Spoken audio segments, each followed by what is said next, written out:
How do you think you guys played? Played really well. Thought we did a great job stopping the run again. But kind of thought that it would look pretty good. I mean, after watching it live and then going back, I mean, we still had a few mistakes. I mean, we're not anywhere close, to perfect by any means, but the kids played with great effort. We covered up some mistakes with our effort. Had a couple misfits on some runs, but overall, I thought we played really well. I mean, our kids got after it, and they weren't in rhythm. I mean, we obviously make them punt 14 times. We had them out of rhythm. Then they start switching up quarterbacks, and but I felt good about it. I think the kids should have confidence after that game.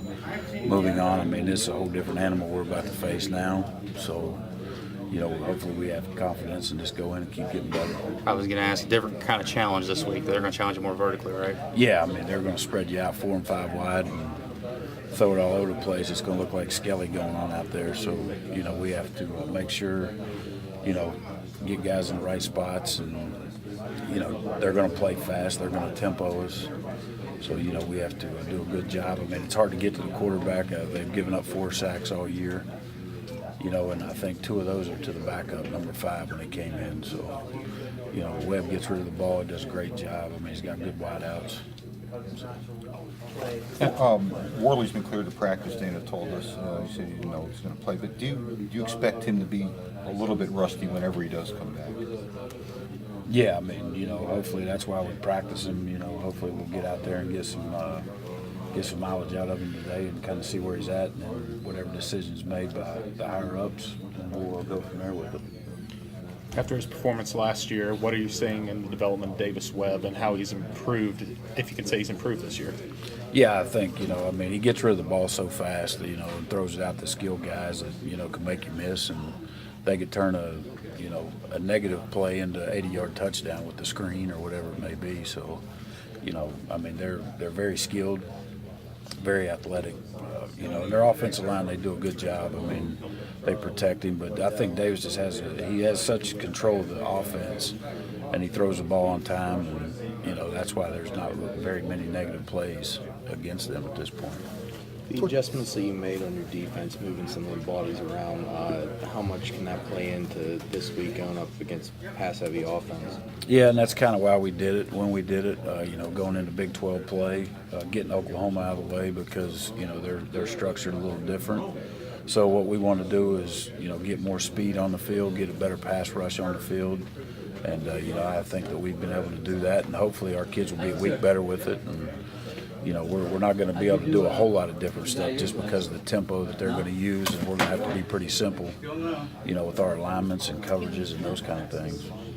Do you feel confident with Golson at defensive end and base, or do you think it's more of a nickel type situation? No, definitely in base, especially again this week, with what we're going to face, and, so he's going to have to play. And, Brandon could hold up against the run. I mean, he's just got to leverage a gap. And, we're not asking those guys to make a bunch of plays up there for us in the run game. Just hold the point and let our backers flow and get to the football.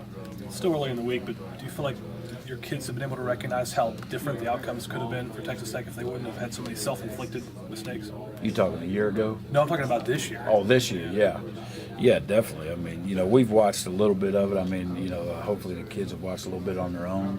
But we get more into the cut-up part of it than we do a game film. So, but yeah, I mean, they've turned the ball over. They had the ball a couple different times against K-State. I mean, the first series of the game, they took it right down the field and threw a pick on 1st and goal. So, and then they had it.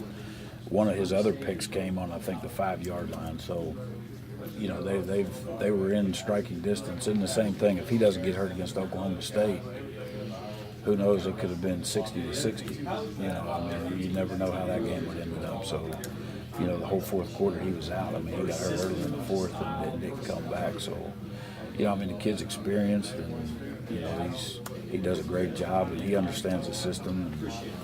And, they could get you for, they could light the scoreboard up on just about anybody. But you said some of the changes that you made on the defense were designed to free up the backers and let them flow more to the ball, and that seemed to happen in the game against Kansas. Is that really what you're looking to happen then?